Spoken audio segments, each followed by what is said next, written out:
ঠিক আছে, শুনে নে, বড় মামা যদি যায়, বড় মামা 4 জন, বুবুন যদি যায়, কেটে গেল কি করে?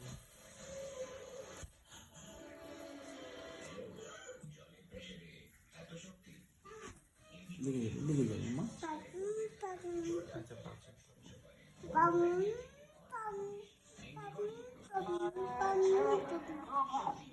হ্যালো, এবার হ্যাঁ সে ঠিক আছে, তুই আমি ঠিক আছে, বড় মামা 3 জন, বুবুন যদি যায়, বুবুন 4 জন, আর এই গেলে 5 জন। তোর বৌদি ফৌদি যদি শোন, তোর বৌদি ফৌদি যদি যায়, ঠিক আছে, তোর বৌদি ফৌদি যদি যায়, আমি আমার আলাদা রুমে রয়ে যাবো, ঠিক আছে। হ্যাঁ, ব্যাস 2টো রুম হয়ে গেলে আর কোনো অসুবিধা। ঠিক, তো বৌদিকে জিজ্ঞাসা কর।